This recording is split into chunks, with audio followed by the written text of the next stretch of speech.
Mesdames, Mesdemoiselles, Messieurs, chers amis de Canal Martinique Télévision, chers amis de LCL, vous qui nous regardez sur kmttélévision.com, vous qui nous écoutez sur FM+, 88.9, vous qui nous regardez à La Réunion, à Mayotte, en Guadeloupe, en Guyane, en France et bien entendu en Martinique, bonsoir et bienvenue dans ce dialogue avec la presse. Nous avons le plaisir, le très grand plaisir de recevoir aujourd'hui Mademoiselle Veldaé. Bonsoir. Bonsoir. Veldaé, c'est votre prénom. C'est mon prénom, exactement. Et votre nom, c'est quoi? C'est Barbeau. Comment? Barbeau. Vous êtes martiniquaise. Je suis martiniquaise. Et vous êtes quoi comme profession? Je suis hydrogéologue. Donc nous recevrons une hydrogéologue. D'accord, on va en parler tout à l'heure. Bonsoir, docteur Montezum, comment allez-vous? Bonsoir à toutes et à tous. Bonsoir, monsieur Larocher. Vous allez bien, monsieur Larocher? Oui, le vendredi, ça va un peu moins bien que les autres jours, mais bon. En fait, vous avez vu que le souhait de la dernière fois commence à se réaliser. À savoir? Vous avez féminisé le plateau. Et maintenant, il reste seulement à vous remplacer. Je vais vous faire plaisir tout à l'heure. Je vais vous raconter l'histoire. Bonsoir, docteur Mpaye, comment allez-vous? Très bien, merci. Bonsoir à toutes et à tous. Bonsoir Cindy, content de vous voir. Bonsoir tout le monde, c'est un plaisir d'être parmi vous, de vous retrouver après mes vacances. Il paraît que vous avez quitté la Martinique. Exact, exact. Et que comme vous êtes très marqué par M. Trump, vous êtes allé à Miami voir un petit peu ce que ça donne. Oui, bon après Trump il est très loin, donc Miami se porte bien, il fait toujours aussi beau. C'est un pays qui se développe vraiment très vite. Il y a beaucoup de gratte-ciel qui poussent, comme des champignons, tout à fait. Des ponts et des sous-ponts qui se construisent. Donc voilà, c'est une ville très moderne. En tout cas, je trouve extraordinaire quand on voit où étaient les États-Unis au XIXe siècle, quand sont arrivés les premiers. Et puis ce que sont les États-Unis aujourd'hui, on se dit qu'il y a un développement absolument extraordinaire en peu de temps, quoi. Je veux dire, c'est absolument extraordinaire, c'est un peuple extraordinaire. Alors, monsieur Montezum, j'ai envie de vous faire plaisir. Alors, je faisais des courses hier ou avant-hier, et il y a une dame avec son mari qui me dit c'est vous ou vous êtes son frère? Je dis, madame, je suis celui dont vous rêvez le plus tous les soirs. Elle m'a dit, ah, c'est vous, parce que vous dites les mêmes bêtises sur le plateau. Oui, donc voilà. Elle est d'accord avec vous, je dis les mêmes bêtises sur le plateau. Bien. Veldaé, est-ce que vous pouvez bien nous dire ce que c'est que l'hydrogéologie? Alors, l'hydrogéologie, c'est vrai que ce n'est pas connu d'un grand nombre de personnes.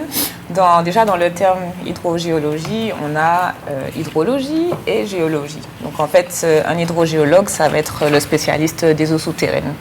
On a donc l'hydrologie, ce qui regroupe en fait la spécialité des eaux de surface. Et puis, dans l'hydrogéologie, ça va être la spécialité pour les eaux souterraines.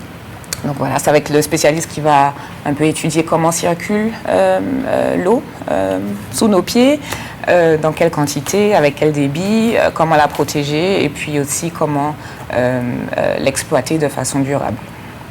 Voilà. L'eau sous nos pieds, elle vient d'où? C'est une très bonne question. Alors, l'eau sous nos pieds, elle va venir, entre autres, des eaux de pluie qui vont s'infiltrer aussi.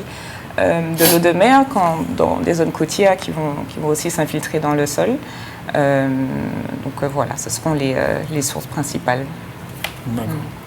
Moi j'avais une question. Alors vous savez qu'en Martinique nous avons des problèmes d'eau de manière générale dans les périodes chaudes. Oui. Et en fait de l'eau on en a toute l'année qui s'infiltre au sol. Pourquoi on n'exploite pas l'eau souterraine quand il fait très chaud?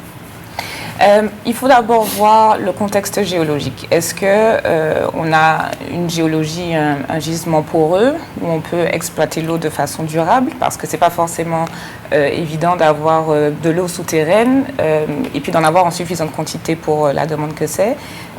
Surtout qu'il y a des périodes de sécheresse. Donc c'est ce qu'on voit par exemple en France quand ils montrent la carte du niveau de nappe. Quand les niveaux de nappe sont bas, ils demandent à la population de restreindre leur consommation. Pour ce qui est de la Martinique, On se sert principalement de nos rivières pour l'alimentation en eau potable. Donc la géologie n'est pas forcément favorable pour l'alimentation en eau potable. Le domaine de l'hydrogéologie est assez vaste, ça peut aller de l'alimentation en eau potable à des applications pour l'énergie avec la géothermie ou pour bien d'autres choses. Vous habitez où en temps normal? Alors en temps normal, j'habite en Suisse. Et vous travaillez en Suisse? Et je travaille en Suisse. En hydrogéologie? Je travaille en tant qu'hydrogéologue. Oui. Alors qu'est-ce que vous faites tous les jours? Alors tous les jours, mes missions principales, ça va être l'accompagnement d'aménagement, donc avec des études de sol. Donc ça, c'est une partie un peu plus géologie. Avec des études de sol, il y a aussi la composante site et sol pollué. Donc quand on fait des travaux, quand on veut construire une maison par exemple, on fait des travaux d'excavation. Il y a la supervision de ces travaux d'excavation pour savoir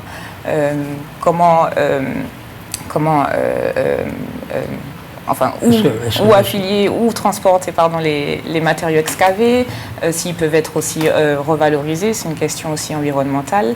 Une autre partie de mes missions, ça va être du coup sur la composante hydrogéologie, où je vais définir les périmètres de protection, de captage d'eau potable, ou bien encore la partie géothermie. Sachant que jusque là, dans ma petite carrière, je n'ai fait que de la géothermie à très basse et basse énergie. Donc c'est tout ce qui va être jusqu'à à peu près 90 degrés. Alors la géothermie, c'est quoi exactement? La géothermie, ça va en fait être l'utilisation de la chaleur qui est naturellement présente dans le sous-sol. Donc ça peut être via l'eau qui circule ou bien via la chaleur des roches. On peut capter aussi la chaleur des roches. Et ça peut alimenter des pompes à chaleur, par exemple, ou bien nous aider à produire de l'électricité via de la vapeur qui va être produite et qui va faire tourner les turbines d'une centrale. Pourquoi vous travaillez en Suisse? Ça a été une opportunité professionnelle pour peut-être un peu parler de mon parcours. J'ai terminé mes études par un master en Allemagne.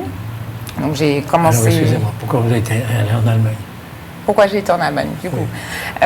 Oui, c'est une très bonne question. J'ai commencé par les métiers de l'eau, donc j'ai fait ça dans la région de la Lorraine, en France. Et j'avais cette envie de découvrir un peu le monde, une autre culture, une autre langue. Et donc mon choix s'est porté sur l'Allemagne. J'étais pas non plus très loin, puisque j'étais dans le nord-est de la France. Donc voilà, mon choix s'est porté sur l'Allemagne et donc j'ai terminé mes études par un master en Allemagne. D'accord. Et donc, mais quand vous étiez dans le secondaire, vous aviez choisi allemand comme langue? Pas du tout. Pas du tout. Non, c'était l'espagnol. C'était l'espagnol. Et vous avez pu aller dans une université allemande sans parler allemand? C'était un master international, donc les cours étaient dispensés en anglais. Et donc en parallèle des études, j'avais des cours d'allemand. D'accord. Ouais. Est-ce que votre métier est un métier plutôt de femme ou d'homme, la géothermie? C'est plutôt masculin, bien qu'avec les années, ça se féminise et c'est une très bonne nouvelle pour nous, les femmes. Ça reste quand même un métier, on est souvent sur le chantier, donc de toute façon, nos interlocuteurs, ce sont des métiers aussi qui sont très pluridisciplinaires. Dès qu'on se retrouve sur le chantier et sur plein d'autres projets, on se retrouve avec beaucoup d'hommes et donc voilà, c'est pas forcément des environnements faciles, surtout quand il faut s'imposer en tant que chef géologue ou hydrogéologue sur le terrain. Mais avec le temps, ça se féminise. Ça se féminise. Je vous regardais dans mon bureau tout à l'heure, j'ai regardé particulièrement votre sac à main. Oui. Et donc, ce n'est pas la peine de vous demander si vous gagnez très bien votre vie. La réponse, c'est oui, vous gagnez très bien votre vie. Alors, si le sac à main devait parler là-dessus, mais pourquoi pas? Mais les apparences peuvent être trompeuses. Je dirais juste ça. Mais la question est sérieuse. Vous gagnez bien votre vie. C'est un métier où on gagne bien sa vie. Alors, les métiers dans la géologie, je dirais que ça se situe dans la moyenne. Voilà, ce n'est ni le secteur où on gagne le plus, mais ce n'est pas aussi le secteur où on est en bas de l'échelle. Voilà. Merci, messieurs, mesdames. J'ai une question. Alors moi j'avais une question, est-ce qu'en Suisse il y a beaucoup d'eau souterraine à exploiter pour faire de grands projets? Oui. Et est-ce que ce serait pas... que cette expérience que vous avez eue en Suisse pourrait être utilisée en Martinique à travers d'autres projets qui sont peut-être en cours, puisqu'il y a des forages, d'après ce que j'ai compris? Absolument, absolument. Oui, mon expérience, principalement dans la géothermie, ou bien même dans la délimitation des captages, la délimitation des périmètres de protection pour le captage d'eau potable, ça peut servir évidemment ici en Martinique et à plus grande échelle dans la Caraïbe. Mais pareil, il y a aussi les composantes cités sols pollués. Voilà, ce sont des choses, ça se construit en Martinique comme partout. Et la question de qu'est-ce qu'on fait des matériaux excavés, ça reste une problématique parce que ça peut représenter aussi des déchets. Qu'est-ce que c'est les matériaux excavés?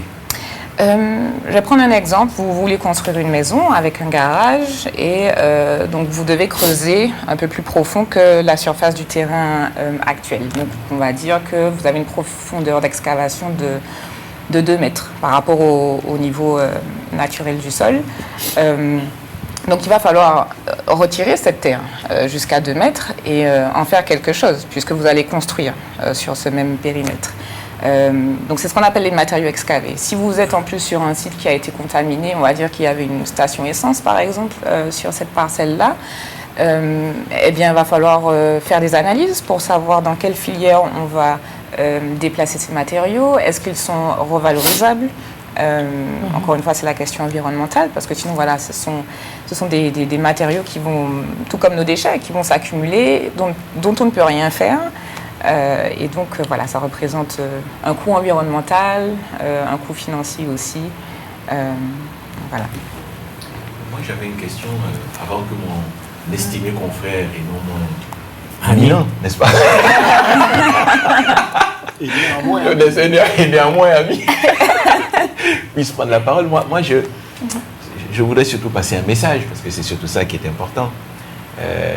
C'est que vous nous montrer un peu le parcours que vous avez eu ici, sur notre territoire, la Martinique, parce que c'est vrai que nous n'avons pas beaucoup de débouchés, et de voir un de nos enfants arriver à sortir de nos territoires et aller s'imposer ailleurs, c'est une fierté que moi particulièrement, je revendique chaque fois que j'en ai l'occasion, et c'est aussi l'occasion de remercier les enseignants qui sont très souvent critiqués sur notre territoire, il faut le dire, qui sont très souvent critiqués sur notre territoire, de aussi montrer que nous avons de formidables réussites. J'aimerais que vous me partiez votre parcours effectivement sur le territoire jusqu'au bac. Et après, on passera la parole à Docteur Montezum. À Docteur Montezum. Avec plaisir. Alors, jusqu'au bac, ou peut-être à partir du bac. Non, avant. Non, jusqu'au bac. Avant. Moi, c'est avant. Moi, c'est avant qui m'intéresse. Alors, je précise, votre maternelle, vous avez passé où? Voilà, oui, c'est ça, oui, non, parce que c'est très important, ça. C'est très important. Ben oui, ceux qui ont donné les premiers cours, etc., qui vous ont... oui. Et j'étais au Lamentin. La maternelle, alors, quelle école c'était, je ne saurais plus vous dire, mais c'était au niveau de Place d'Armes. D'accord. Voilà, au Lamentin. Ensuite, l'école primaire. Donc, j'ai été à Rivière-Salée, à l'école primaire, il me semble jusqu'au... je ne saurais... Peut-être voilà, j'ai dû faire le CP à Rivière-Salée. D'accord. Ensuite, le Robert. D'accord. Voilà, et donc, ça a été le Robert jusqu'au collège. Robert 3 ou Robert 1? Alors, l'école primaire, c'était Félix Lican. L'école primaire Félix Lican, pour ceux qui connaissent. Et ensuite, ça a été le collège Paul Saint-Fort. D'accord. Voilà, avec l'annexe, à l'époque, c'était pour les 6e au niveau du front de mer. Maintenant, je crois que c'est un local pour la commune. Et donc, après, le lycée, ça a été au lycée France Fanon à Trinité. Voilà, ma commune. Jusqu'au bac. Et, voilà. Donc, on dit bonjour à tous ces enseignants qui nous ont permis, bien évidemment, d'aboutir à cela. Merci beaucoup, professeur. Je n'ai pas de mauvais souvenirs, bien au contraire. Donc voilà. Et vous étiez forte en quelle matière? Des matières scientifiques ou littéraires? Plutôt en langue, en vérité. Oui, plutôt en langue, plutôt que les maths, la physique, chimie. Pas forcément, mais les langues étaient la matière où je me débrouillais vraiment bien.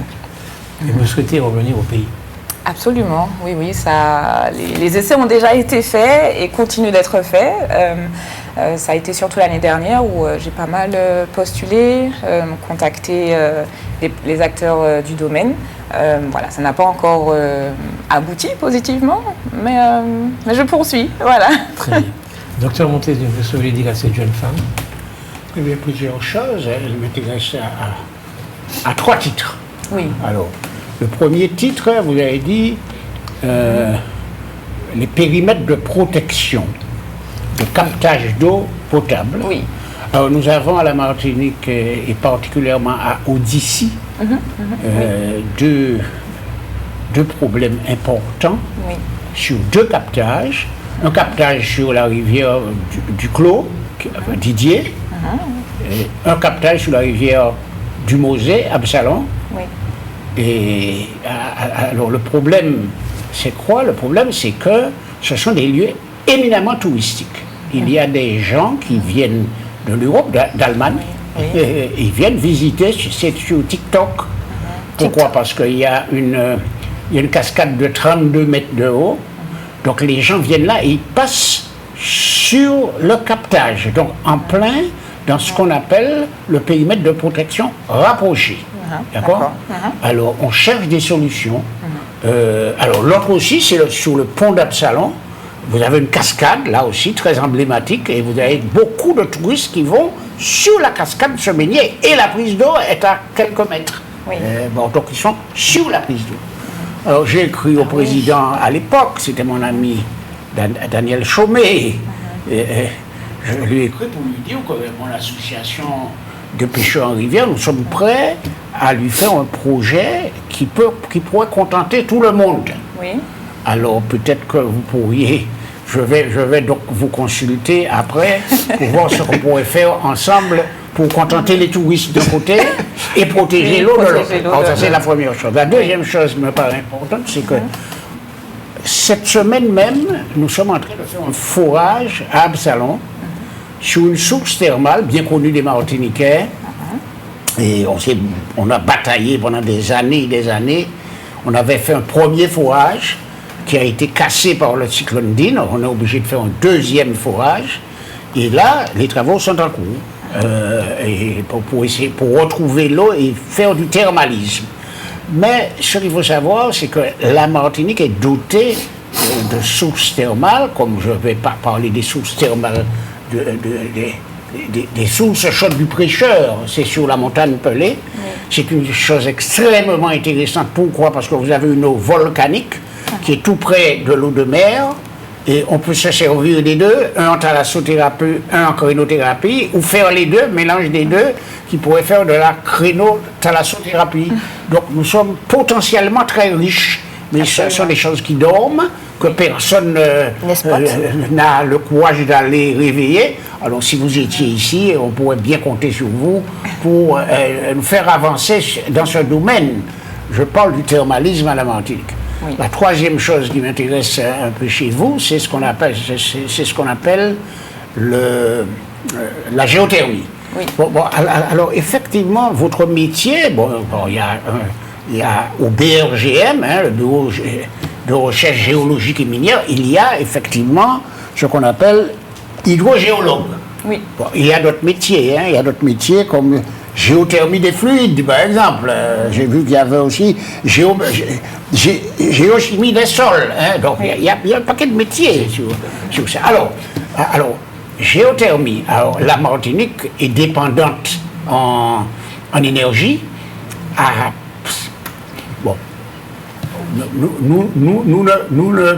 Nous ne produisons finalement que 25% de ce que nous consommons. C'est-à-dire que nous avons, avec l'éolien, avec les panneaux solaires, les photovoltaïques. Nous arrivons péniblement. Alors, toute l'électricité de la Martinique est faite par énergie fossile. Et la France paie la moitié de la note. Alors, vous avez vu notre dépendance. Oui. Donc nous sommes en prospection actuellement dans le sud de la Martinique, à Petit-Anse, sur la géothermie pour voir si on arrive à faire de l'électricité à partir de ça. On n'a pas encore prospecté sur la montagne Pelée, mais nous savons que sur la montagne Pelée, il y a 800 degrés.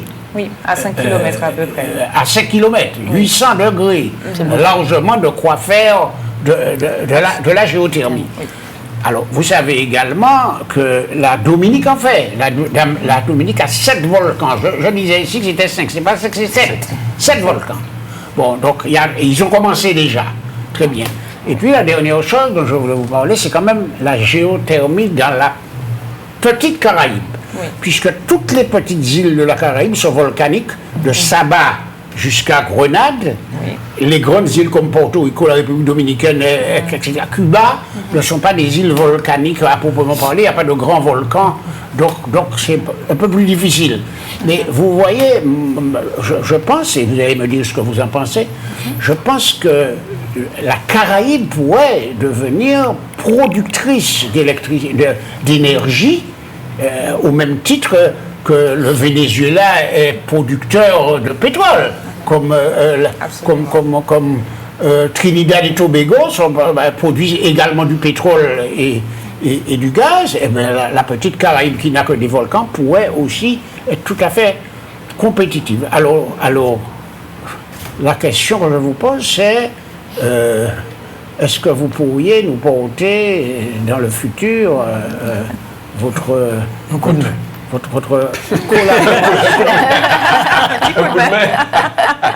collaboration pour permettre le démarrage de la géothermie à la Martinique, ce qui se fait déjà à la Guadeloupe, j'ai oublié de le dire, et également participer à une réflexion sur la géothermie de la Caraïbe, ce qui pour moi n'est pas inintéressant. Pas du tout. Moi, je trouve que c'est un sujet fascinant. Je vais essayer de ne pas être trop longue sur ce que j'ai à dire. Mais du coup, pour revenir sur le premier point, donc le périmètre de protection des captages, il faut savoir qu'il y en a 3. Donc, quand on a un captage, on a un premier périmètre qu'on appelle le périmètre immédiat. Oui. Et donc, dans ce périmètre-là, en principe, il n'est autorisé aucun ouvrage, aucune industrie, aucune activité. Il faut vraiment que le périmètre reste inhabité ou sans activité. C'est un forêt. Oui. Évidemment, ça s'adapte en fonction du terrain. Mais voilà, dans la théorie, c'est ça. Ensuite, on a le périmètre rapproché. Donc là, on peut laisser autoriser certaines activités, certains ouvrages. Ça va vraiment dépendre de comment circule l'eau. La porosité de la roche, vraiment c'est très multidisciplinaire. On voit la géologie, l'hydrogéologie, la géochimie et comment le système réagit. Et donc voilà, certains ouvrages, certaines activités peuvent être autorisées dans ce périmètre-là. Et puis le dernier périmètre, ça va être le périmètre éloigné. Et donc là, on est un peu plus flexible encore sur ce qui est autorisé à ce niveau-là. Il revient cependant. Le premier périmètre dont vous avez parlé, celui qui est le plus protecteur, il doit avoir quelle dimension? Ça va dépendre de la vitesse d'écoulement. Voilà, ça va dépendre. On ne peut pas mettre un barrage pour éviter que les gens viennent là? En général, c'est cloisonné, c'est clôturé même, ou en tout cas, il y a des signes pour montrer que c'est une zone protégée. Ils viennent quand même. Ils viennent quand même. Oui. Docteur, c'est barré ou pas? Ils viennent quand même. On a déjà pris des portes en fer, on a déjà tout mis. Ils viennent quand même. C'est un problème touristique que les gens veulent voir, ils viennent. C'est un vrai problème et oui, il revient de trouver une solution qui aille déjà à la protection du captage, c'est la priorité, et puis voir ce qu'on peut faire pour l'activité touristique à côté. Ma question c'est, est-ce qu'il n'y a pas un endroit où les touristes peuvent voir le captage sans y pénétrer? Non, c'est pas le captage, là. Oui, la chute. Ils peuvent voir la chute sans pour autant... Oui, mais c'est ça la réflexion. Oui, ça demande réflexion forcément. Après, je ne suis pas sur le terrain, donc je ne vais pas parler au nom de ceux qui sont sur le terrain et qui travaillent là-dessus. Mais la priorité revient à protéger le captage d'eau potable, puisque voilà, c'est ce qui arrive à nos robinets, et donc il est important de protéger ça. Ça revient en général... je parle pour ce que je connais de la réglementation en Suisse, mais il revient à la commune de s'assurer de la protection des captages d'eau potable. en collaboration évidemment avec des bureaux d'études qui vont faire les études hydrogéologiques qu'il faut. Mais voilà, c'est de la responsabilité de la commune. Au niveau de la Martinique, j'imagine que c'est la communauté de communes. Voilà, mais voilà, il y a des choses. Voilà, il faut faire les choses qu'il faut. Sur le sujet de la géothermie, alors moi, encore une fois, ça me fascine. Donc, pour vous expliquer un petit peu le contexte caribéen, en tout cas de l'arc des Petites Antilles, il faut déjà voir la géologie. Donc, on a la plaque atlantique et on a la plaque Caraïbe. Et donc, en fait, il y a une zone, l'arc antillais, en fait, se retrouve sur une zone de subduction. Donc, en fait, vu que la plaque tectonique atlantique est plus dense que la plaque caribéenne, elle va passer en dessous. Et donc, cette zone de subduction va créer des points chauds. Donc, c'est les volcans qu'on connaît et qu'on retrouve sur plusieurs îles. Et donc, ces points chauds, ben, voilà, ce sont des sources de chaleur avec le magma qui est présent sur place. Et l'avantage de ça, c'est qu'on va pouvoir atteindre des températures relativement élevées à des profondeurs qui sont peu profondes. Ah ouais, là où, à un autre endroit, on aurait besoin de forer sur plusieurs kilomètres, voire plusieurs centaines de kilomètres. Sur l'arc volcanique antillais, à peu de profondeur, à de faibles profondeurs, on a de hautes températures. Donc c'est vraiment une situation idéale. Et la géothermie, c'est une énergie qui est stable et de base. On a des énergies qui sont intermittentes, comme l'éolien, comme le photovoltaïque, qui va dépendre du soleil ou du vent. Donc voilà, ça va vraiment dépendre du climat. Pour la géothermie, c'est pas du tout le cas. Quel que soit ce qui se passe au-dessus de nous, elles sont toujours la même température. Exactement. Mais le problème, c'est quand même la géothermie très bien, l'eau chaude très bien. Ce qui m'intéresse, c'est l'électricité chez moi.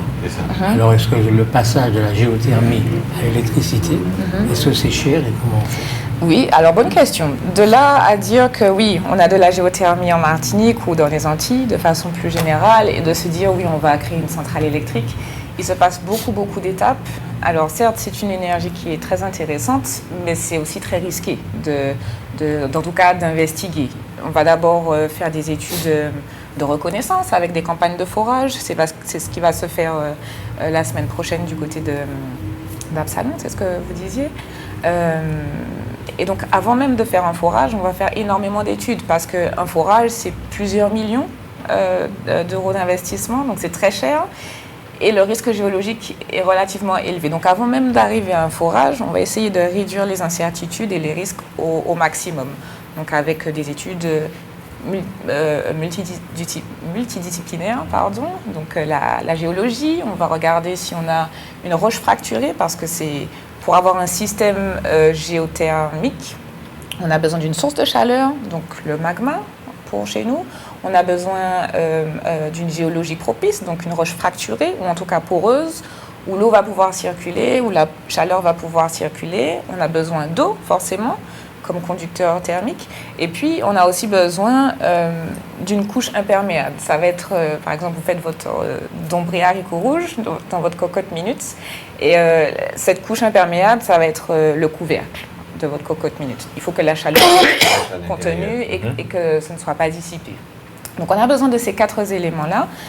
Et pour que ces 4 éléments-là soient réunis, ça demande des investigations.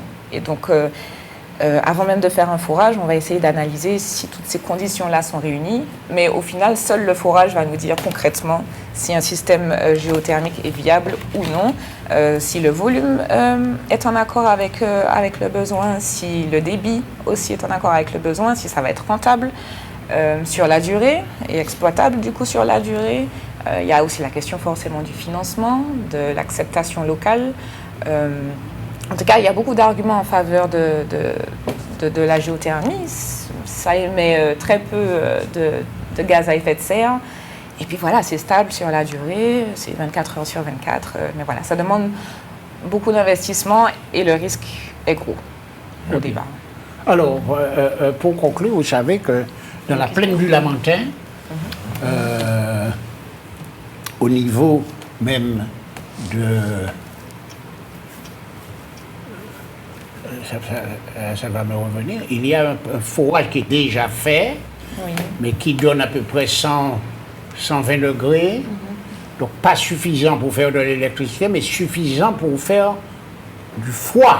Oui. Et nous sommes en plein dans une zone industrielle. Oui. Et on pourrait se poser la question de savoir pourquoi ça fait des années que c'est fait là, et c'est bloqué là, personne ne veut aller plus loin, alors que comme vous avez dit, on a dépensé beaucoup d'argent public pour faire ce forage, on a trouvé de l'eau chaude qui pourrait permettre de faire du froid, et dans une zone, en plus, comme je vous ai dit, industrielle, et jusqu'à maintenant, personne ne fait rien. On attend, il doit y avoir des intérêts divergents. Oui, peut-être qu'il y a des études qui sont encore en cours à ce niveau-là. Non, il n'y a pas d'études, tout est fait. Tout est fait. Tout est fait, tout a été fait. Il s'agit de mettre en service et de connecter. Non, il y a encore des dépenses, j'imagine. Des dépenses. Il y a encore des dépenses à faire. Non, il n'y a pas de dépenses, il n'y a aucune dépense. Mais comment tu fais pour trop Le forage est fait dans la plaine du Lamentin, il est fait. Il n'y a pas que le forage comme dépense. C'est ça. Il y a ça. Il y a l'installation Il y a pas que le forage. pour transformer l'énergie. Une fois que le forage. Alors on en était à des pompages sur le forage. Non, on n'est pas. On a fait le forage. Oui. Parking Décathlon, donc c'est en face de Monsieur Bricolage, que tout le monde connaît. Oui. On a fait les tests de productivité, on sait tout. D'accord. On n'a pas d'études à faire. Ce qui reste à faire, c'est l'utilisation. Ça aussi, ça peut être bloqué par... Des investissements. Attendez, on a fait des études qui peuvent démontrer que c'est pas rentable. C'est là où je reprends. Reprenez. Voilà. On a dépensé de l'argent public. Pour faire un forage, j'ai dit, ça se trouve parking Décathlon. Si vous allez là, vous allez voir on a laissé en place le forage, il est là, on le voit. Il est complet. On sait ce qu'il y a, on sait quelle énergie, on sait tout. Maintenant, il faut transformer ça en froid. Mais il n'y a peut-être pas d'argent pour transformer le froid. Peut-être que c'est pas rentable. Oui. Il n'y a peut-être pas d'argent pour pouvoir... Pourquoi vous voulez dire ça? Pourquoi vous voulez absolument dire que ce n'est pas rentable? J'ai pas dit que c'est pas rentable, je dis que peut-être que ce n'est pas rentable. Mais je vous réponds à cette question. C'est rentable. Et j'ai dit pourquoi? J'ai dit nous sommes dans une zone industrielle dans laquelle les gens ont besoin de froid. Il y a des climatisateurs. Tous ces grands magasins sont climatisés. Exactement. Et avec ça, on devrait pouvoir les alimenter. Mais à qui on vendrait le pétrole du coup? À qui on vendrait le pétrole? Mais pour les centrales que nous avons. Mais pour les centrales que nous avons. Bon, d'accord. Parce que si vous. Ben oui. Parce que moi, je pense que la vraie problématique aussi, elle est là. C'est que on est dans un. C'est-à-dire que c'est là où la problématique, le politique rencontre des fois le réel. C'est-à-dire que nous sommes un pays, la France, d'accord, qui, quelque part, l'investissement tel que présenté n'est pas un investissement qui peut être un investissement simplement de la CTM, donc c'est un investissement qui est forcément un investissement national. Je vous signale que pas plus tard que hier ou avant-hier, on a refusé à la Guyane de pouvoir faire son forage pétrolier au prétexte d'une problématique de nature, si on peut dire ça comme ça, environnementale, d'accord? Donc, je pense que là encore, c'est des décisions qui sont des décisions pour moi politiques et que au-delà de la rentabilité, il y a aussi une question d'entreprises qui sont sur place et qui peut-être de l'emploi, qui peut-être, etc., et qui font en sorte que certaines exploitations que nous pouvons penser comme indispensables et naturelles, s'opposent quelque part aussi à la réalité du terrain, de l'emploi et du financement. Alors, notre fournisseur pétrole, c'est qui alors? La Sahara.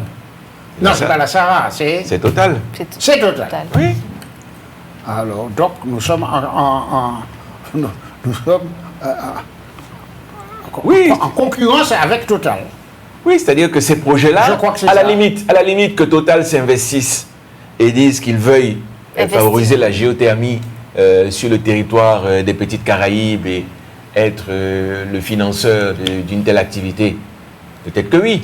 Mais si ça est en opposition avec sa vente de pétrole et de gaz, c'est clair qu'ils ne favoriseront pas ça et qu'ils emploieront tous les moyens politiques. Je ne dis pas que c'est ce qu'ils font. Je dis simplement que quelque part, ça s'oppose aussi à une politique nationale d'électricité. Vous savez, si aujourd'hui, vous savez qu'on a eu du mal à convertir les Français à la voiture électrique. Si vous allez en Chine, la plupart des Chinois sont passés à l'électrique maintenant pour leur voiture. Parce que quelque part, il y a une volonté politique de sortir de cette énergie parce qu'ils dépendent beaucoup du pétrole extérieur. Alors que nous, avec Total, nous avons plutôt tendance à avoir une grosse société, une grande entreprise du CAC 40, pour ne pas dire la plus grosse, donc qui gère des capitaux qui sont importants, qui payent des impôts, même si certains disent qu'ils n'en payent pas, mais qui payent des impôts, et que s'opposer à Total, c'est peut-être s'opposer à une manne financière. Donc, il y a aussi tout ça qui, pour moi, est un enjeu non seulement politique, mais aussi géopolitique. Est-ce que ce n'est pas ça qui rentre en jeu pour que nous ne soyons pas associés à la Dominique pour la production de la géothermie telle qu'indiquée, puisque nous avons vu qu'il y a des capacités à le faire et que malheureusement, ce n'est pas fait. Je crois qu'il y a aussi toutes ces questions-là auxquelles nous devons répondre. Oui, je pense que... Voilà. Je voulais juste poser une question. Il y a eu un forage au niveau de Petite-Anse, c'est bien ça? Petite-Anse. C'est ça, oui, aux Anses d'Arles. Oui, là, on est en exploration. Voilà. Ah d'accord, donc est-ce qu'on a trouvé une source chaude? À combien de degrés? Est-ce qu'on peut transformer cette source chaude en électricité ou l'exploiter? Alors, de ce qu'ont montré les études du BRGM, c'est que oui, il y a des sources chaudes. Il me semble qu'on a autour des 1 km, 1000 mètres, on a trouvé à peu près 220 degrés, ce qui est déjà suffisant pour produire une bonne quantité d'électricité.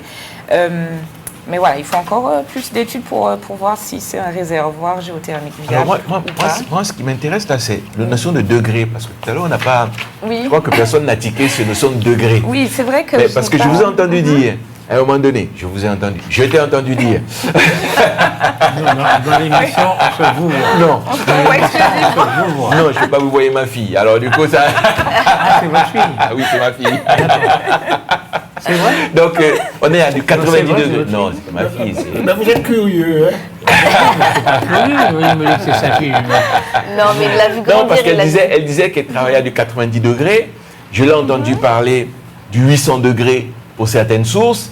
Et là, je vois du 220 degrés. Alors, est-ce que vous pouvez nous faire un peu la différence? Qu'est-ce qu'on peut faire avec du 90 jusqu'à ce qu'on peut faire avec du 800? Voilà. Absolument, oui. C'est vrai que je n'ai pas précisé. Il y a plusieurs catégories de géothermie en fonction de l'énergie. Donc, on commence avec l'énergie, la géothermie très basse énergie. Donc là, on va jusqu'à à peu près 30 degrés. Les applications, ça va être l'alimentation de pompes à chaleur, que ce soit pour produire du chaud ou pour produire du froid, chauffer des piscines. Ensuite, on a la géothermie basse énergie, donc on est entre 30 et 90 degrés à peu près.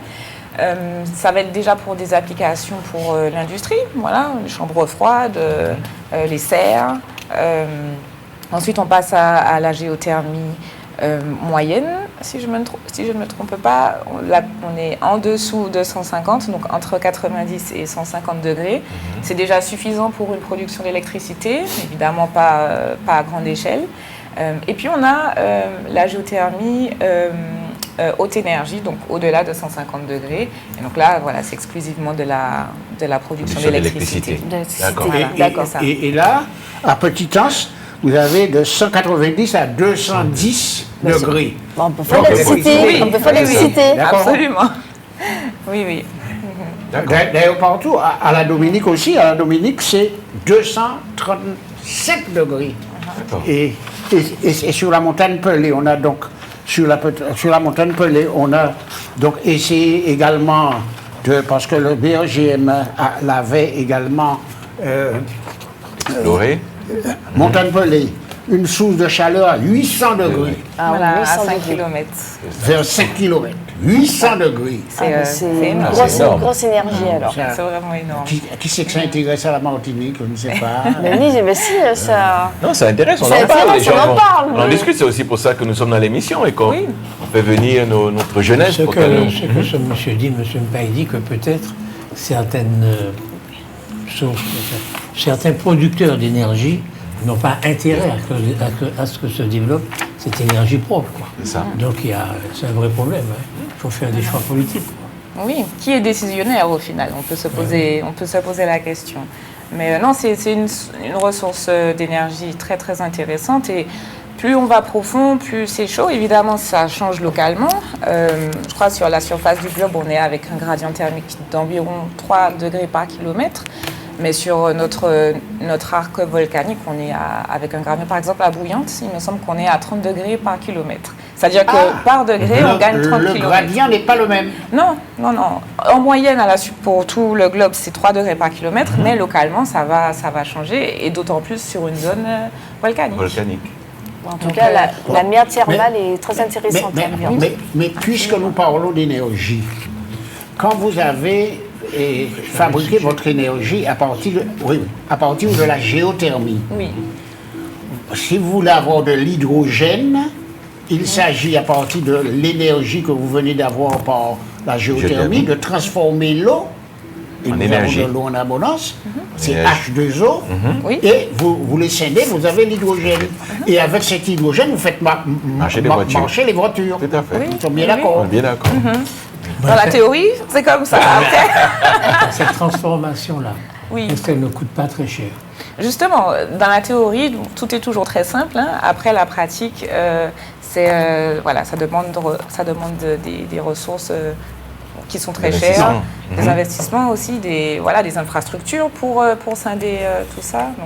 Donc, Non, ce que je voulais dire, c'est que la source d'énergie la plus intéressante pour faire de l'hydrogène, c'est la géothermie. C'est ce que je voulais dire. C'est la moins onéreuse, puisqu'elle est donnée naturellement par la Terre. Bon, je n'ai pas dit qu'il ne faut pas de l'argent pour le faire.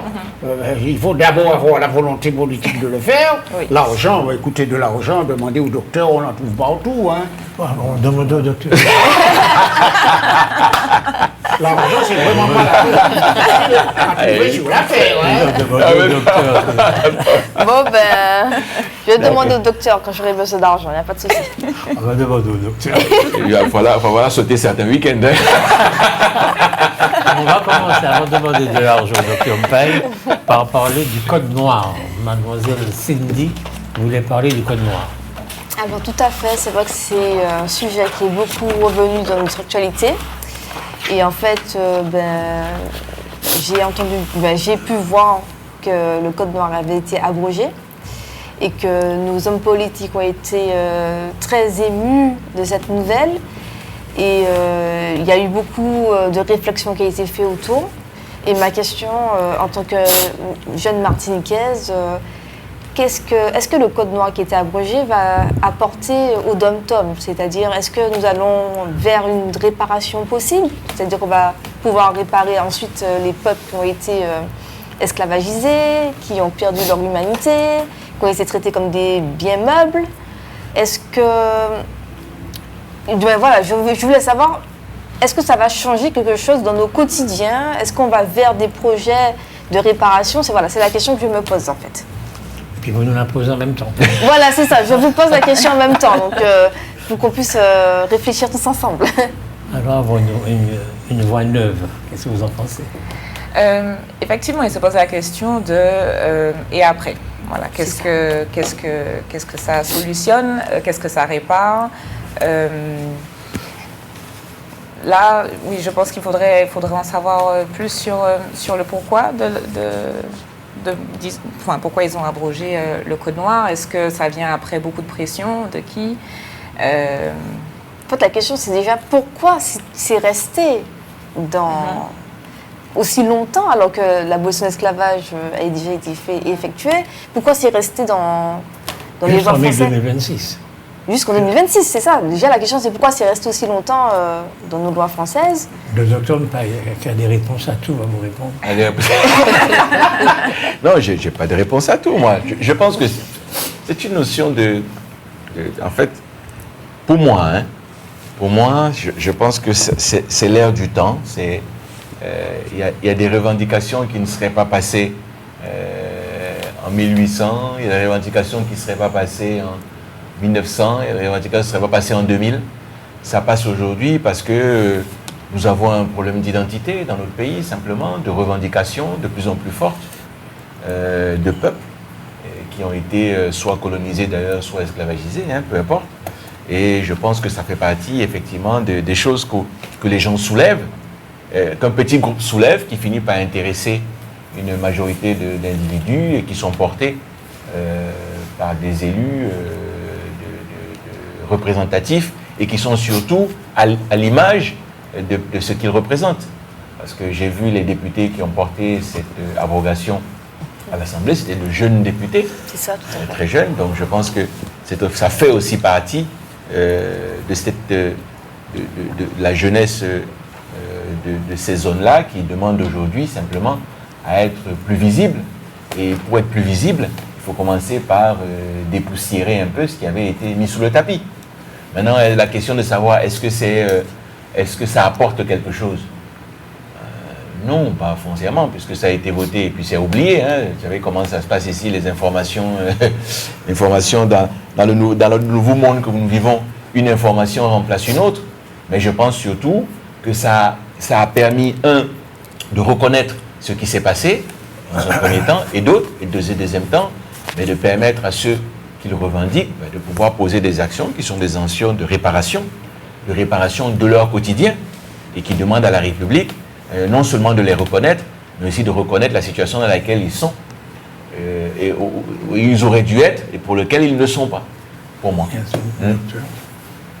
Bon, écoutez, pour depuis plusieurs années, demander réparation sur ce plateau, monsieur là où je pu me demander si je suis content. Content de quoi? Je ne cesse de faire cette revendication de réparation, et je crois que l'actualité nous montre que... Alors pour répondre à cette question, je crois que c'est une avancée extrêmement importante. Alors, écoutez-moi. Moi, je dis ça à partir de 3 critères.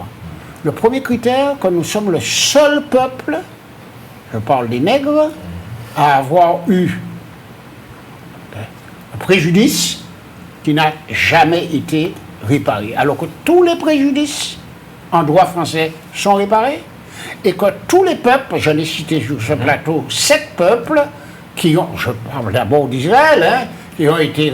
Israël, par exemple, demande des réparations depuis la guerre, et jusqu'aujourd'hui, il continue à demander des réparations à l'Allemagne, qui ne cesse de lui fournir de l'argent et des armes, parce qu'ils ont sur la conscience d'avoir fait la Shoah. Nous sommes bien d'accord. Ce qui fait que la reconnaissance du crime contre du crime contre l'humanité, c'est déjà une avancée. Maintenant que l'abrogation du Code noir, c'est aussi une avancée. Et on parle déjà en France de réparation. Alors, attention, là où ça devient important, c'est que quand on va nous demander comment vous voulez être réparé, est-ce que nous serons prêts? En tout cas, chez les afro-descendants des États-Unis, ils sont déjà prêts, ils ont déjà fait leur dossier. Dans la Caraïbe du CARICOM, puisque nous sommes dans le CARICOM actuellement, dans le CARICOM, ils ont déjà... Associés. On n'est pas dedans. Associés. Ils ont déjà 10 points de revendication, 10 points de revendication sur la santé, sur l'éducation, sur beaucoup de choses. Et moi, je pense que c'est à nous maintenant, d'autant qu'on est, comme vous avez dit, observateurs, nous sommes observateurs, nous sommes membres... Associés. Bon, c'est pas ça qui est important. Nous pouvons nous associer au CARICOM pour voir avec eux qu'est-ce qu'ils demandent, qu'est-ce que nous pouvons demander, qui peut ne pas être tout à fait comme eux. Mais de toute façon, les grands secteurs qui sont misérables, comme la santé, comme l'éducation, la culture, etc., là, je pense qu'il faut absolument que les Martiniquais, dès maintenant, se mettent à faire des demandes de revendication. D'autant que nous avons une deuxième réparation, c'est celle de la chlordécone. Là, maintenant que l'Assemblée nationale dit oui, il faut tout de suite préparer des dossiers pour dire voilà où on peut être réparé par rapport à la chlordécone. Moi, par exemple, dans ma fédération de pêche, la pêche est arrêtée depuis 15 ans, il faut me réparer.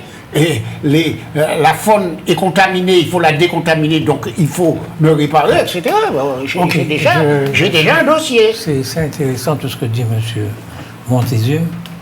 Et tout ça me donne très exactement honte d'être Martiniquais. Honte d'être Martiniquais. Quand vous parlez, je ne vous interromps pas. Quand vous parlez, je ne vous interromps pas. D'accord? Ce discours-là que vous tenez, c'est insupportable. Le discours que tiennent nos élites aujourd'hui, parce que nous sommes, élites d'aujourd'hui, incapables de développer ce pays, d'imaginer l'avenir, nous n'arrêtons pas de regarder le passé.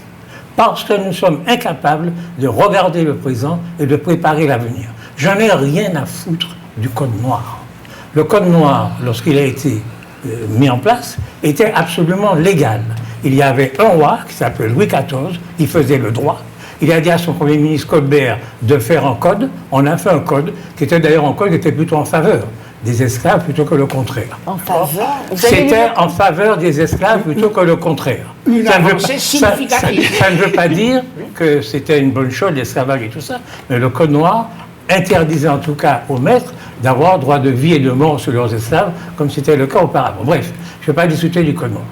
Et donc, au lieu de nous emmerder, au lieu de nous emmerder nuit et jour avec l'esclavage, le code, etc., mettons-nous à réfléchir sur la Martinique d'aujourd'hui, ce qu'il nous faut, etc. Lorsque M. Montezuma dit qu'il faut qu'on ait une réparation, c'est pas la peine. Il suffit qu'on nous considère comme des Français à part entière. C'est-à-dire qu'il y a liberté, égalité, fraternité. Nous avons la liberté, nous avons la fraternité, il nous manque l'égalité. C'est ça notre combat. C'est pas d'essayer de voir si le Code noir est abrogé, s'il est annulé. Tout ça, c'est du baratin. Tout ça, et puis réparation. Alors, toujours la main tendue, réparation. Alors, il a inventé réparation chlordécone, réparation esclavage. Vous avez trouvé notre réparation pour la semaine prochaine. Donc, il y en a marre de ça. Mais dans votre égalité, vous mettez quoi? Comment faire pour être égaux alors? C'est ça. Okay. Comment faire pour être égaux? Je vous réponds. Oui, allez-y. On peut aujourd'hui choisir d'essayer d'être autonome. C'est pas la question que je vous ai posée. Je vous demande comment on dit égaux là. Égaux, on fait comment? Point, c'est tout. Répondez-moi quelque chose. Ne parlez pas d'autonomie, de machin. Je veux que vous me répondiez comment on fait pour être égaux. Je vous réponds. Oui. Mais je ne vous réponds pas avec votre cerveau. Je vous réponds avec la mienne. Donc elle sera intelligente, ma réponse. Elle sera intelligente. Bon, je vous dis. Donc il va le placer. Vous allez voir. Mettez votre cerveau quelque part. Oui, toujours. Je vous le laisse. Oui. Je vous dis, nous pouvons machiner l'autonomie ou nous pouvons aller vers l'assimilation. Encore dessus. Encore dessus. Attendez. On a déjà fait ça. On a déjà fait ça. Vous me posez une question. C'est son nouveau fonds de commerce. Allons-y. L'assimilation. Allons-y pour l'assimilation. Je vous laisse parler. Pourquoi vous avez peur de ma parole? Allons-y. Vous avez peur de ma parole parce qu'elle rend idiote. Allez-y. Faites votre discours. Je répète, vous avez peur de ma parole parce qu'elle rend idiote. D'accord. Ok. Je suis en train de dire que nous avons deux combats à mener. Ou 3 ou 4. Enfin, le combat qu'on peut mener, c'est le combat pour l'égalité, obtenir du peuple français et de la France qu'elle nous considère exactement comme les autres Français. Elle ne nous considère pas pour l'instant comme les autres Français. Oui, nous avons non, mais c'est bien, non, mais je veux juste... Nous avons des manques. Donc ça veut dire qu'aujourd'hui, pour l'instant, on ne nous considère pas comme des Français. Donc, nous sommes des Français à part entière, en droit. Mais nous ne sommes pas égaux. Mais nous ne sommes pas égaux. Oui, il nous manque un tas de choses qu'ils ont en France. D'accord, ok, donc c'est bien de le reconnaître. Continuons. Il faut se battre pour ça. On se bat comment? C'est ça le combat. Non, mais on se bat comment? Parce que vous ne faites que des phrases. Nous, on a dit réparation, c'est clair. Moi, je veux que vous me disiez, vous, votre combat, ça consiste en quoi? Mais je vous le dis. Voilà, allons-y. Il a dit assimilation. Alors, moi, je vous dis, lorsqu'il a dit réparation, je ne vais pas demander comment il va faire pour obtenir réparation. Hein. Mais il a dit, il vous a donné les points. Il a dit la santé. Comment mais les moyens, il faut donner les moyens. Il va faire pour obtenir. C'est des moyens financiers. Bon, alors moi, pourquoi me demander? Alors je vous écoute, oui, parce qu'on n'a pas parlé d'égalité, mais parler d'égalité. Mais il vous a dit les moyens financiers. Les moyens financiers. Comment faire pour les obtenir? Il va monter un dossier, il va partir au Parlement. Un projet.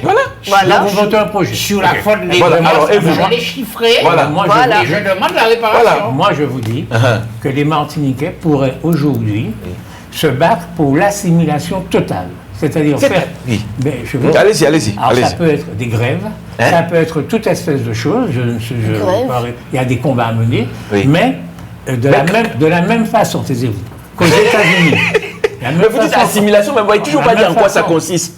Vous ne me dites toujours pas en quoi ça consiste. Vous me dites assimilation. Mais moi, je sais pas ce que je Ça veut dire quoi? Mais je vous réponds. Qu'est-ce que vous mettez derrière? Vous voyez ce monsieur-là? il dit qu'il faut autant d'hôpitaux par là qu'en France, que les Français. Mais c'est l'assimilation. Il faut que nous ayons les mêmes droits. Il faut que la vie ne coûte pas plus cher ici. Mais comment on fait ça?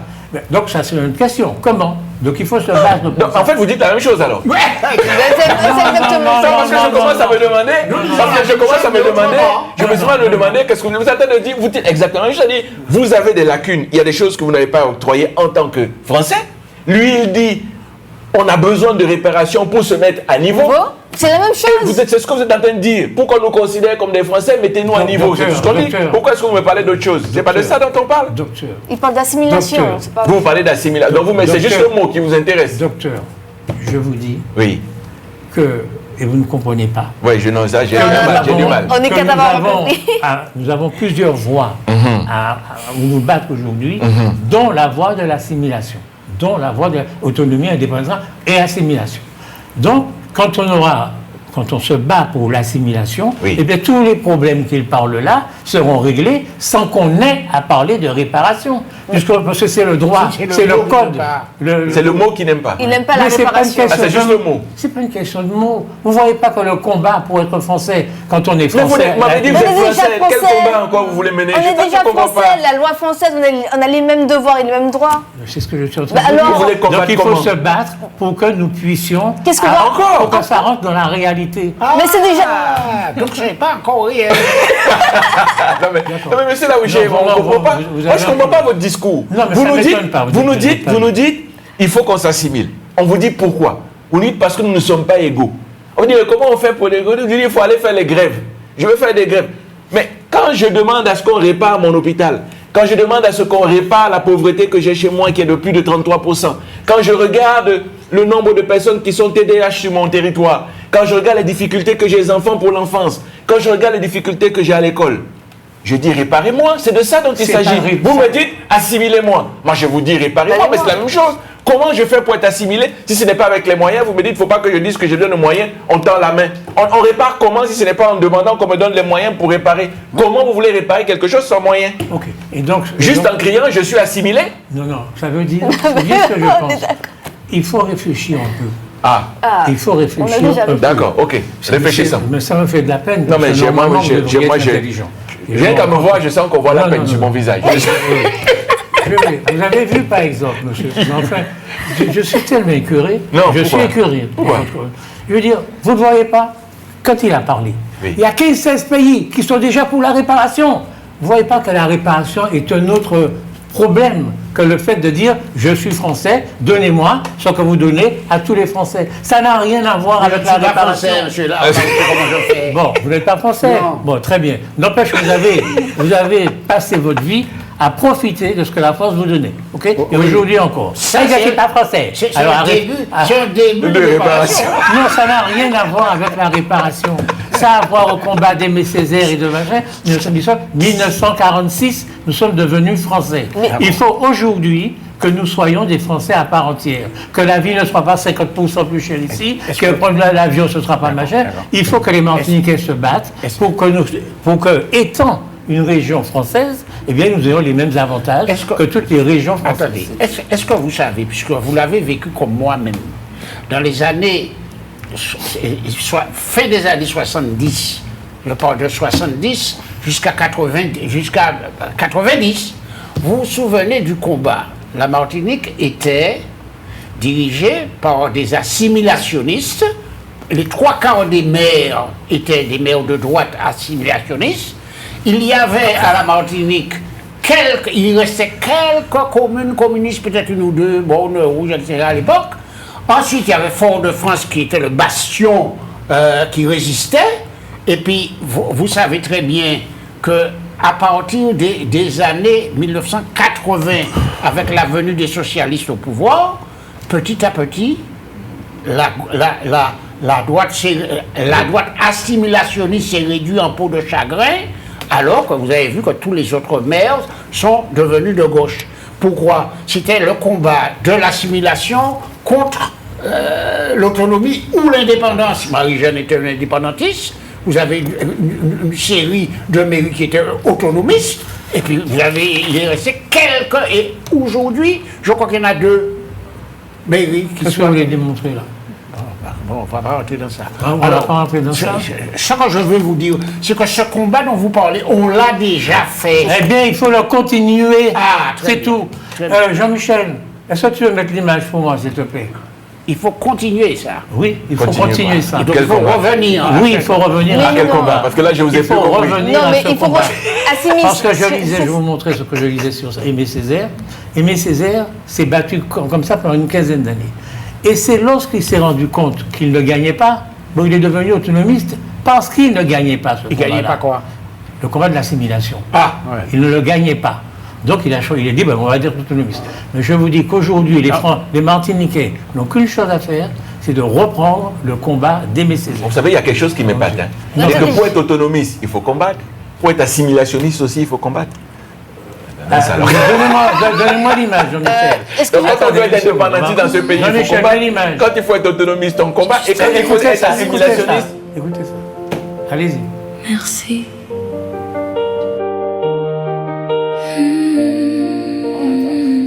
J'ai pas toujours été facile, un peu perdu, un peu fragile. Mais je t'ai vu te battre pour nous, même quand c'était dur, même quand t'étais à bout. Je t'ai vu travailler pour qu'on ait tout, penser à nous avant de penser à toi surtout. Je t'ai jamais vu abandonner, même quand vraiment on galérait. Aujourd'hui je comprends tout ce que t'as fait pour moi. Merci maman pour tout ce que t'as donné, même quand la vie t'a fatigué. T'as eu des moments durs mais t'as tenu, et pour nous t'as toujours avancé.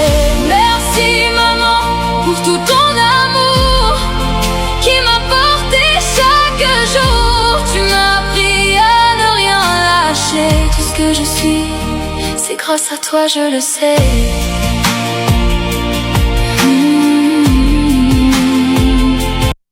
Merci. Vous voyez, elle parle de moi, là. Donc, cette femme oui.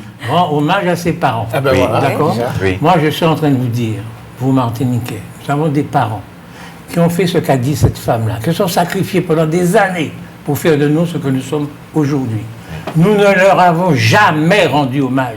Jamais. On a fait comme s'ils n'existaient pas. Alors ce qu'elle dit là, moi j'ai envie de le dire à mon papa, j'ai envie de le dire à mes grands-parents, à tous ceux qui se sont battus dites-le. et qui ont fait de vous ce que vous êtes aujourd'hui. Donc c'est ce combat-là, familles, c'est ce combat-là c'est pas vrai. qu'il nous faut continuer. Ils ont commencé, ils ont pris du fer, et bien il faut aussi que nous prenions du fer pour gagner ce combat-là. C'est une lâcheté que de Quel vouloir combat? dire, eh bien, je laisse ce combat, je vais aller dans l'autonomie et dans l'indépendance. Qu'est-ce que ça a à voir? C'est ça. Oh. Bon, alors, ça a à voir est-ce que je peux parler? Mais ça, je Quand vous le voyez comme ça, quand vous Est-ce ne que je comprenez peux parler? il ne comprend pas ce que ça a à voir. Non, mais- Il faut faire attention. Vous savez, Est-ce que je peux parler? moi, je n'ai pas compris. Ah, vous n'avez pas compris. Est-ce que Bon, elle n'a pas compris. Est-ce que je non peux- plus. Je ne sais pas de quel combat on parle. bah oui. est-ce que je peux prendre la parole, s'il vous plaît? Non, ça me plaît. Écoutez, vous demandez à n'importe quel Martiniquais s'il se sent français, il va vous dire oui. Donc, le combat, on l'a déjà fait. On se sent français. On est français. On est français par les papiers, on est français par les droits et les devoirs que nous devons respecter de manière générale. Donc, je ne comprends pas quel combat qu'on doit mener d'autres pour être encore plus français Que ce qu'on est déjà. que les Français de France. Vous ne comprenez pas, je vous explique. Donc je ne comprends pas le discours. Je va vous mener encore un explique. combat. Attendez, Donc, on va elle n'a pas mener- compris. Pour Vous moi, n'avez pas compris, je vous explique. C'est-à-dire qu'aujourd'hui, lorsque vous achetez quelque chose en Martinique, c'est 40%. On plus est cher. d'accord. Donc, être français, légal, c'est payer le même prix pour les mêmes choses. C'est de ne pas C'est être une- handicapé Non, mais- du fait de notre... du fait- éloignement. Du fait de notre... Eh ben là, on du parle fait- d'une réparation par rapport à l'éloignement.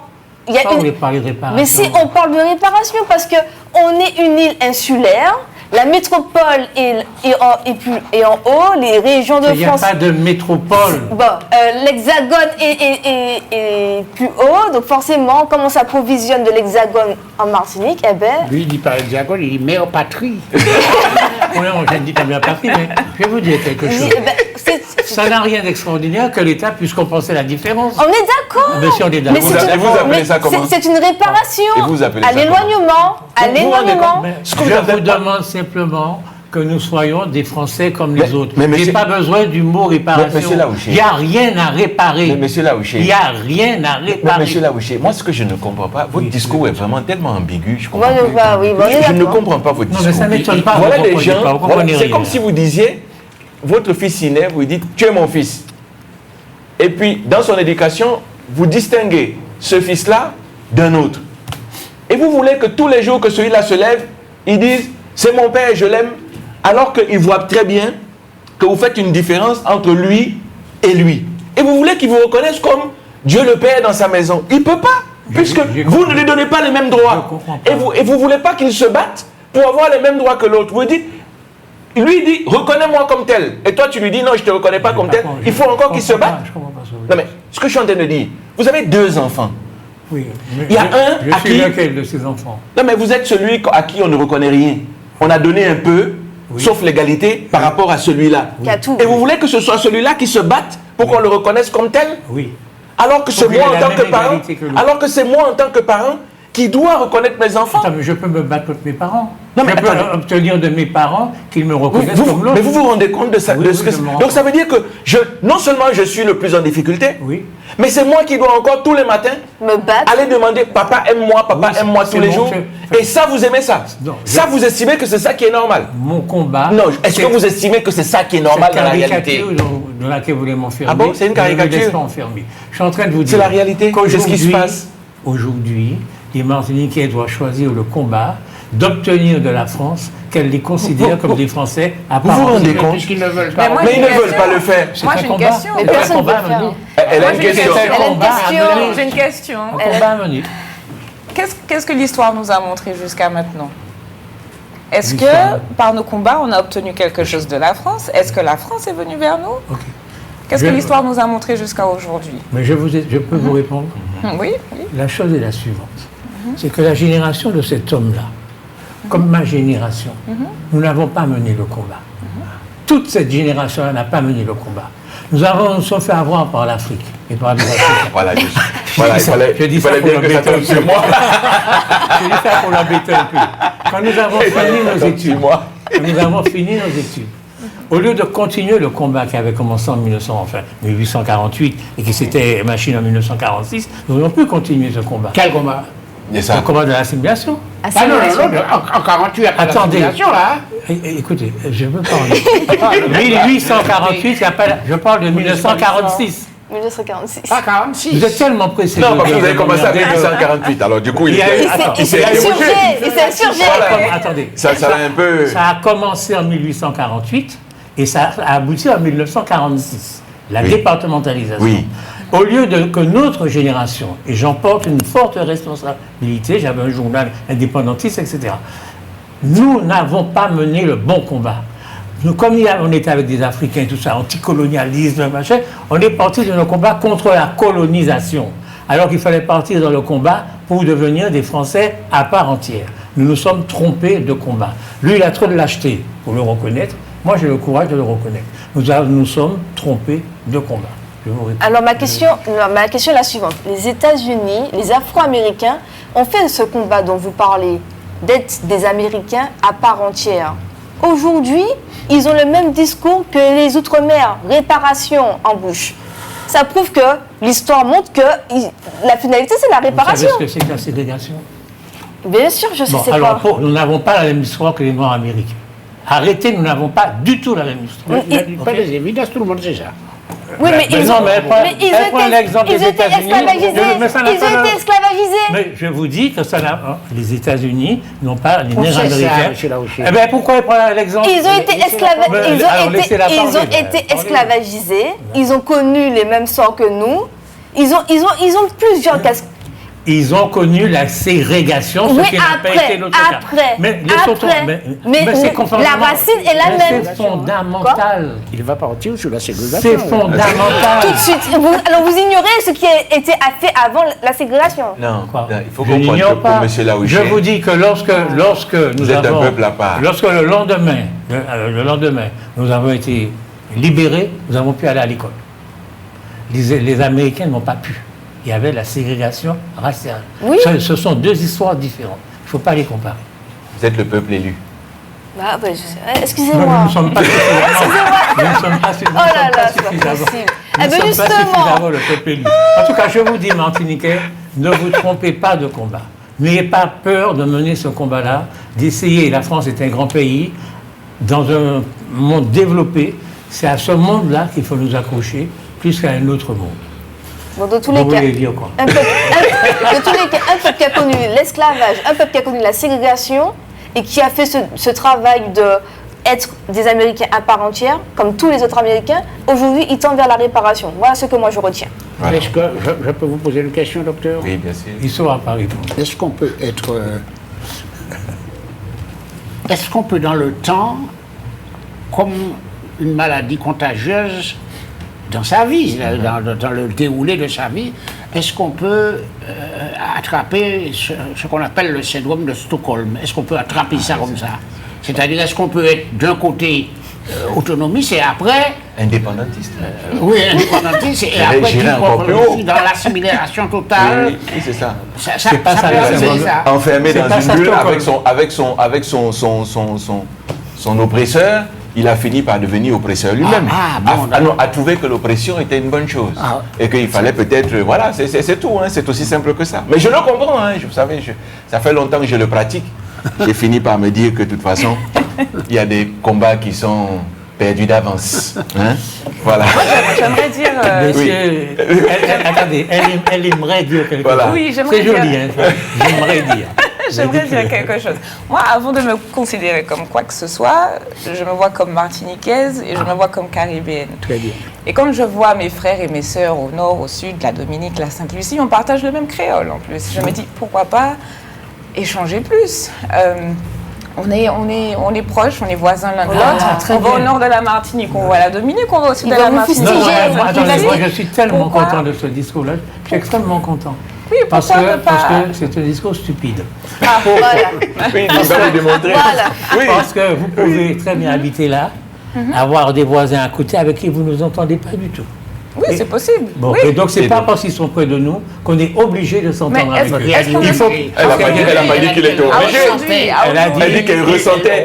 Elle ressent. Non, mais pourquoi elle le ressent? Parce qu'ils sont proches. Oui. C'est ce qu'elle a expliqué. Alors je lui dis, on peut être proche et ne pas ressentir. Oui, bien sûr. Ça, moi, je suis proche et je ne le ressens pas. Mais nous, on sait ça. Mais elle vous dit ce qu'elle ressent. Non, mais elle a le droit. Non, elle n'a pas le droit. Elle a le droit. Parce qu'elle doit pouvoir choisir ce qui est mieux pour elle. Non, mais là, vous mettez moi à sa place et vous lui décidez. Oui, elle a intérêt à être suisse alémanique. Ah, ça veut dire. Je vois surtout la réalité géographique dans laquelle on est. Ouais, la réalité géographique. Oui, le déterminisme géographique. Mais c'est lamentable. Mais non, mais c'est là où je ne sais pas. C'est lamentable. Je vous pose une question. Oui. Vous savez que la démographie à la Martinique baisse. Oui. Bon, on a de moins en moins de Martiniquais. Oui. Bon, il y a bien un moment, il faut combler le trou. Oui. Qu'est-ce que je préfère, des Français, des machins, il y a des trucs. Ou les Haïtiens. Ou les Haïtiens. Attendez, nos frères caribéens, dont les Haïtiens, ou bien des Français. On va pas. Excusez-moi. Excusez-moi. Je ne veux pas. Que c'est ce qui va mais je vous réponds. Je ne veux pas que vous parliez de mes frères caribéens. Qu'une raison qu'ils soient mes frères. Aucune raison. Non mais écoutez. Je vous le dis. Je ne suis pas raciste, il faut qu'ils soient noirs et tout. Mon frère, quand je choisis mon frère, comme je peux le choisir, parce qu'en fait, vos frères vous sont imposés. Mais je ne veux pas que ces frères-là me soient imposés. Je veux avoir le droit de choisir mes frères. Est-ce que vous choisissez les frères français, par exemple? C'est ça. Entre les deux, lequel que vous choisissez? Il a choisi les frères français.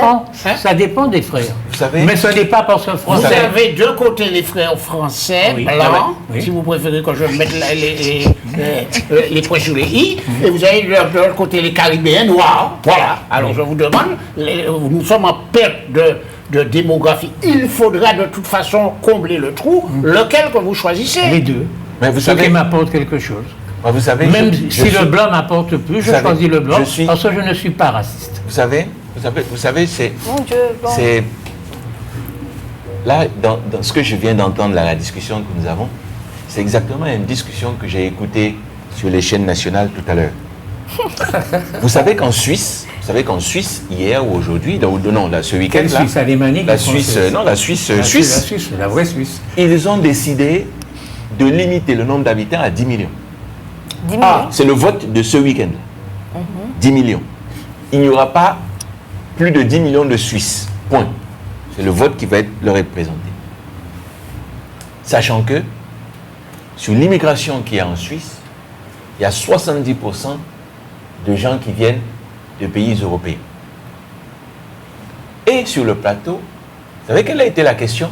Quel a été le discours? Le discours, il a dit oui, le problème de la Suisse n'est pas le même problème qu'en France.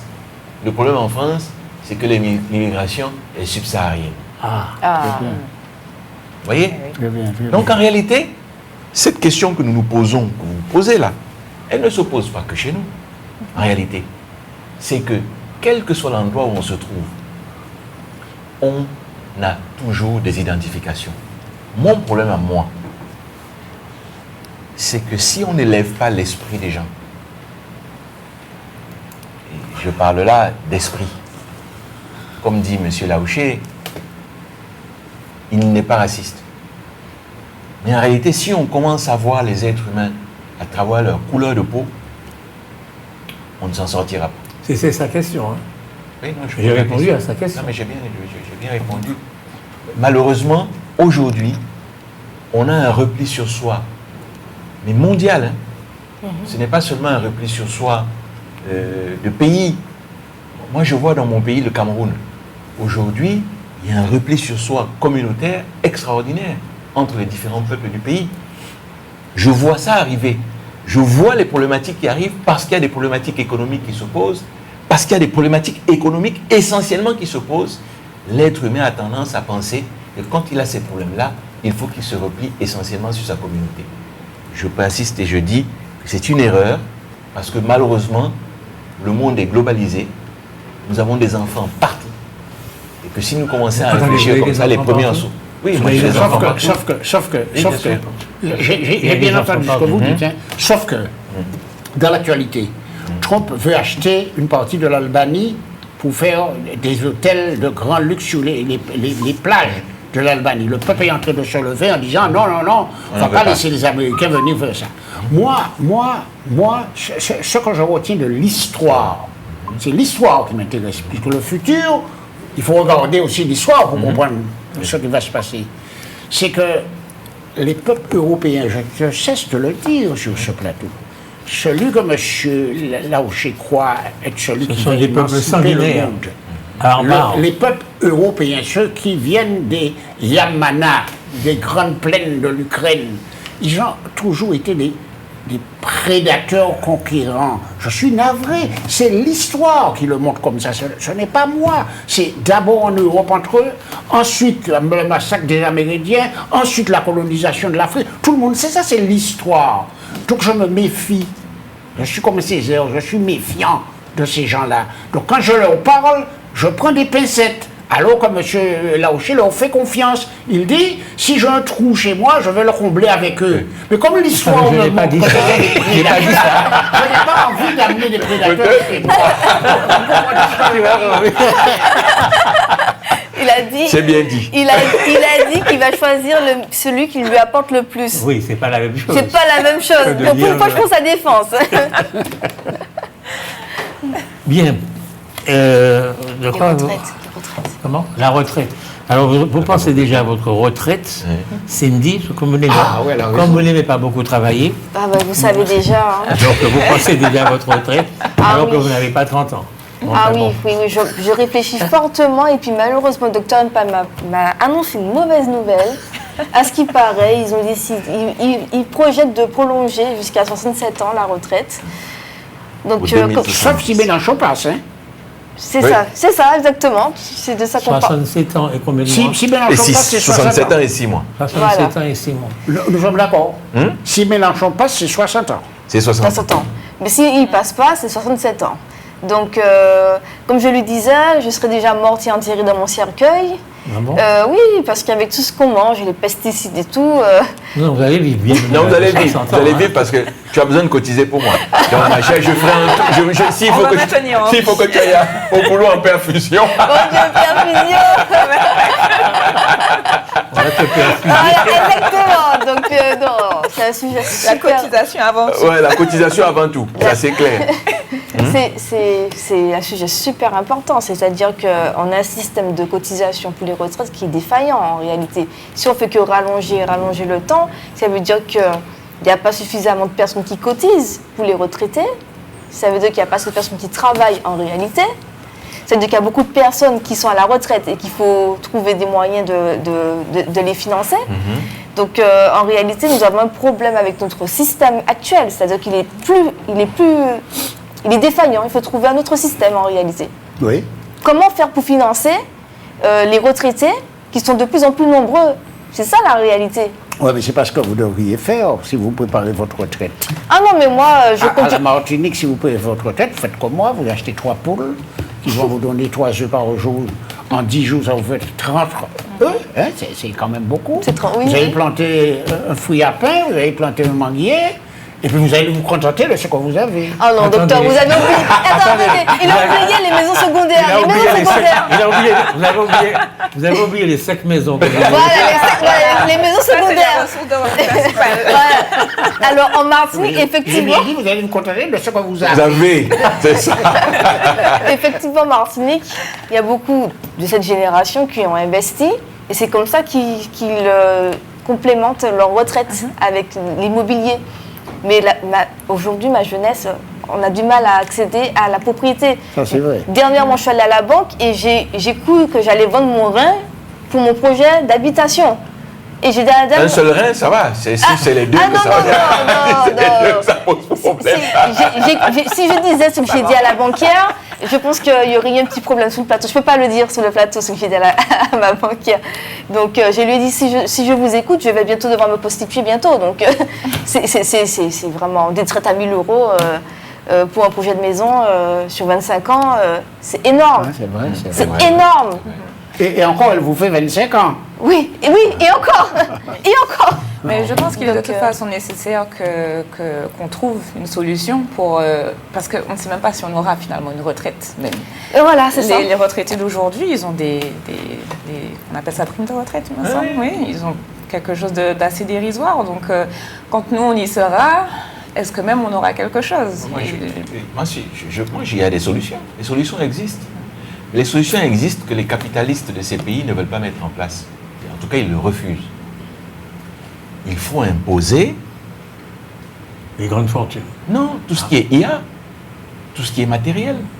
Vous ne pouvez pas remplacer les caissières à Carrefour, vous ne pouvez pas remplacer des caissières à Carrefour par des machines et ne pas imposer les machines. Elles fournissent un travail. Pourquoi on n'impose pas les machines comme on impose les êtres humains? Pourquoi est-ce que les machines ne cotiseraient pas à la sécurité sociale puisqu'elles participent au travail? C'est une bonne idée. C'est une bonne idée. Pour moi, c'est des choses qui sont pour moi d'une évidence, mais pour lesquelles les gens considèrent qu'à partir du moment où ils ont payé la machine, ils n'ont plus rien à faire. Moi, je travaille avec un ordinateur dans mon cabinet. Aujourd'hui, il fait tout. Il peut m'écrire le courrier pour faire machin. Pourquoi est-ce qu'on ne met pas une taxe qui permet de payer le fait que ça peut remplacer une secrétaire à son cabinet? Ça permet de renflouer les caisses de la sécurité sociale. Après tout, ces machines-là remplacent de l'humain, ça remplace de l'humain. À partir du moment où ça remplace l'humain, il faut que ça fasse des cotisations, comme le reste. Parce qu'on dit, il faut, par exemple, M. Laouché dit souvent, il faut diminuer. Par exemple, on est à 35 heures, il faudrait passer à 28 heures. Je dis, mais si vous passez une caissière de 35 à 28 heures, ça n'a pas de sens si un robot peut faire sa place. Je préfère que le robot travaille les 35 heures en question, mais par contre qu'on ait une taxe.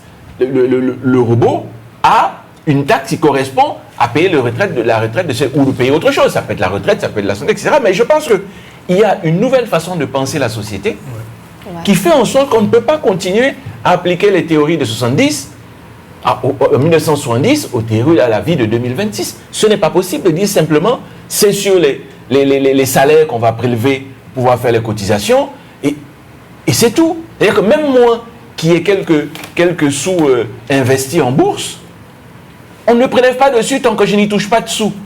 C'est pas normal. On devrait pouvoir prélever de l'argent sur des gens qui investissent, bien sûr, sur le capital investi en bourse. Vous avez gagné 36% de bénéfices, machin, ça doit pouvoir être imposé. Pourquoi on ne le fait pas? Parce qu'en réalité, quelques-uns les lobbies font en sorte que cette pratique-là ne puisse être faite. Pour moi, c'est ça le vrai problème dans nos sociétés. Mais vous savez, pour les jeunes à la Martinique, avec une population qui décroît, la fuite en avant, c'est que chaque enfant essaie d'avoir sa maison. C'est stupide. Et il faudrait...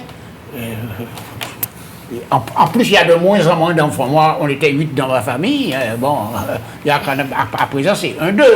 Bon, alors, donc moi, je crois que ça devrait se faire sur le terrain familial. Qu'est-ce que vous proposez? Je parle de la retraite. Je dis la retraite devrait se faire sur le terrain familial. Et les enfants, tous les enfants ne sont pas obligés de partir. Donc vous dites que les enfants devraient réhabiter dans la maison familiale et rester dans la maison familiale et se partager les différents... Et ça se fait, quand vous êtes 2. Et généralement, quand à la Martinique, vous avez un petit peu de terrain à côté, comme je vous l'ai dit, ce n'est pas absurde de planter quelques arbres, faire quelques laitues, avoir quelques poules, etc.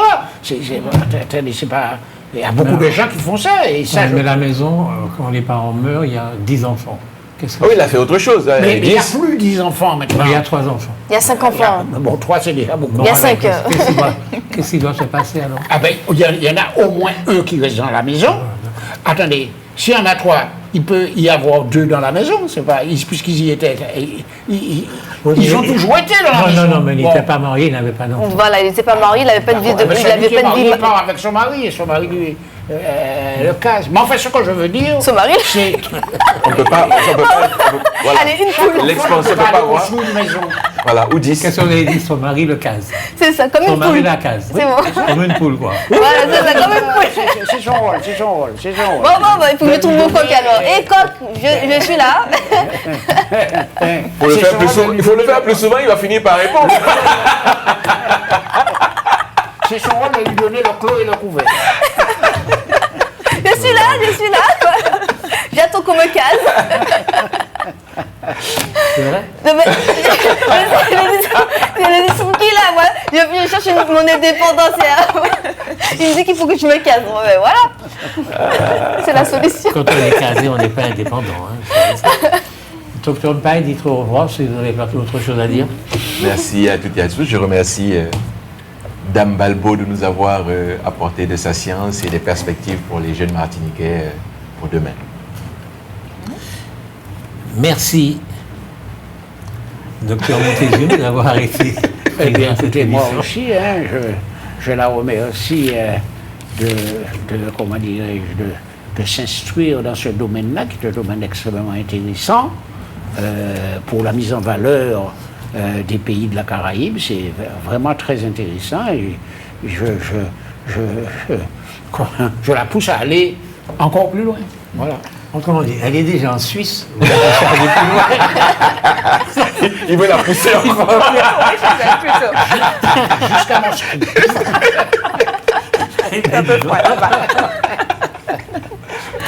En tout cas, merci beaucoup de nous avoir honorés de votre présence, sympathique au demeurant. Dites au revoir à nos téléspectateurs. Oui, eh bien, merci beaucoup en tout cas de l'invitation. J'étais ravie de pouvoir parler de mon métier et de la géothermie. J'espère vraiment de tout cœur pouvoir être actrice là-dedans en Martinique, pourquoi pas, et puis plus largement dans la Caraïbe. Merci beaucoup. Une dernière question. Est-ce que vous vous voyez marié avec un Allemand ou un Suisse? Est-ce que c'est un truc qui peut être envisagé? Alors, je répondrai à la question par une question. En quoi la question est pertinente? Voilà. Ah ben elle n'a pas vu en quoi la question est pertinente. Elle est moins maligne que je ne le pensais. Elle n'a pas vu. Non, je veux dire, est-ce que vous imaginez de pouvoir retourner ici? Absolument. C'est mon souhait. C'est mon souhait. Oui. Mais généralement, quand quelqu'un reste longtemps, quand un jeune reste longtemps dans un autre pays, quand ils sont jeunes, je veux dire, c'est un peu curieux qu'ils ne se marient pas avec les gens du coin. Moi, j'ai toujours dit ça. Moi, j'ai fait des études pendant 10 ans. C'est difficile pendant 10 ans. Vous êtes marié 3 fois. Non, mais pas la vie des dure comme ça, n'importe quoi. Il est imbuvable. Oh là là. En tout cas, je vous dis bonsoir au docteur Montezum. Vous l'avez déjà dit bonsoir. Il a déjà dit Bonsoir à toutes et bonsoir. à tous. Bonsoir, monsieur. Non, il n'avait pas dit bonsoir. Non, Madame Rimambi. Ah oui, je n'avais pas dit bonsoir. Il avait déjà dit Il a bonsoir. dit bonsoir. Il n'avait pas Mais dit si. bonsoir. Rimambi, tu es énervé déjà. Vous avez t'appelles Rimambi. Bon, bonsoir Cindy. Bonsoir à tous. Et merci de m'avoir invitée. Puis j'étais contente que nous ayons une femme sur le plateau, hormis moi, pour parler de sujets, disons, principalement masculins, puisque les sciences sont toujours occupées par les hommes, donc c'est plaisant. Et puis je voulais dire que j'étais très contente d'être invitée au salon Ah oui. Marketing.com, la 3e édition, et c'était à Mariana hier, et c'était super. On aura l'occasion d'en parler. D'accord, c'était intéressant. Super Il y avait intéressant. du monde. Il y avait beaucoup de monde. Tous les prestataires, tous les acteurs de la communication et du marketing en Martinique qui étaient réunis au même endroit. On a parlé beaucoup de la IA, donc je pense que c'est un sujet qu'on va réaborder. C'était le salon de la communication et du marketing. Exactement, la 3e édition. Merci beaucoup Jean-Michel Césaire, merci pour votre excellente réalisation. Merci de votre fidélité, merci de votre attention. On se donne rendez-vous la semaine prochaine si vous le voulez bien. Au revoir.